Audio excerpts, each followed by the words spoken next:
కప్పలు అరిస్తే వర్షాలు వస్తాయని మన పెద్దలు అంటూ ఉంటారు. కానీ ఒక ఊర్లో కప్పలు అరవట్లేదు, వర్షాలు రావట్లేదని కప్పలకి గుడి కట్టారు. ఆ! ఈ గుడి ఎందుకు నిర్మించారు, దీని వెనక ఉన్న నమ్మకాలేంటి, శివుడితో దీనికున్న సంబంధం ఏంటి అన్న విషయాలన్నీ పూర్తిగా మనం అయితే ఈ వీడియోలో తెలుసుకుందాం. భారతదేశంలో చాలా వింతగా ఉండే ఆలయాల్లో కప్పల ఆలయం ఒకటి. ఈ ఆలయం ఉత్తరప్రదేశ్ రాష్ట్రం లంకిపూర్ కేరీ జిల్లా ఒయిల్ అనే ఊరిలో ఉంది. ఈ ఆలయం ఎందుకు ప్రత్యేకం అంటే ఇది ఒక పెద్ద కప్ప ఆకారంలో నిర్మించబడింది. ఈ ఆలయాన్ని సుమారు 200 సంవత్సరాల క్రితం అక్కడి ఒయ్యల్ రాజు కట్టించాడు. ఆ రోజుల్లో ఆ ప్రాంతంలో వర్షాలు పడక కరువు వచ్చిందట. ఒక్కొక్కసారి ఎక్కువ వర్షాలతో వరదలు వచ్చేవాట.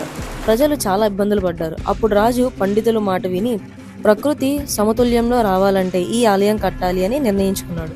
ఈ ఆలయంలో మరో ఆసక్తికర విషయం ఏంటంటే ఇక్కడ ఉన్న శివలింగం కొన్నిసార్లు రంగు మారుతుంది అని అక్కడ ప్రజలు చెప్తారు. ఇది నిజమా కాదా అనేది తెలియదు, కానీ ఈ మాట ఆలయానికి మరింత ఆసక్తిని తెచ్చింది. అలాగే ఈ ఆలయం కట్టిన తర్వాత ఆ ప్రాంతంలో వర్షాలు కాస్త బాగా పడ్డాయంటారు.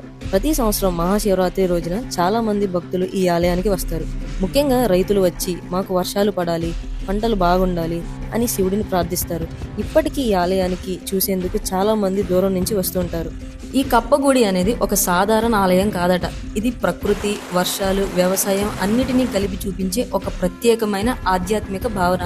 ఈ గుడి కప్పేశ్వర్ మహాదేవ్ మందిర్గా ఫేమస్ అయింది. ఈ గుడి సిటీలో ఉన్నప్పటికీ గుడి చుట్టూ ప్రశాంతమైన అట్మాస్ఫియర్ ఉంటుంది. ముందుగా కప్పలకి వర్షాలతో ఉన్న సంబంధం ఏంటి? భారతీయ సాంప్రదాయంలో కప్పలను వర్షాల సూచికాలుగా భావిస్తారు. వర్షాలు పడే ముందు కప్పలు ఎక్కువగా కనిపిస్తాయి, సౌండ్స్ చేస్తాయి. అందుకే పూర్వకాలంలో ప్రజలు కప్పలను చూసి వర్షాలు వస్తాయని అంచనా వేసేవారట. వర్షాలు వస్తేనే జీవనం, వ్యవసాయం, తాగునీరు, సంపద. కాబట్టి కప్పలు కేవలం జంతువులు కాదు, అవి ప్రకృతి ఇచ్చే సంకేతాలుగా భావించారు మన పెద్దలు. అయితే కప్పలకి వ్యవసాయంతో ఉన్న అనుబంధం ఏంటి అంటే భారతదేశం మెయిన్గా వ్యవసాయంపై ఆధారపడిన దేశం. వర్షాలు పడకపోతే కరువు, ఆకలి సమస్యలు వస్తాయి. అందుకే రైతుల జీవితంలో వర్షాలకు చాలా ఇంపార్టెన్స్ ఇస్తారు. అయితే కప్పగుడి నిర్మించడంలో మెయిన్ ఉద్దేశం ఏంటంటే వర్షాలు బాగా పడాలి, పంటలు పుష్కలంగా పండాలి, ప్రజలు సుఖశాంతులతో ఉండాలన్న నమ్మకాన్ని శాశ్వతంగా చూపించడానికే ఈ గుడి నిర్మించారు. మరి శివుడితో కప్పగుడికి ఉన్న సంబంధం ఏంటి?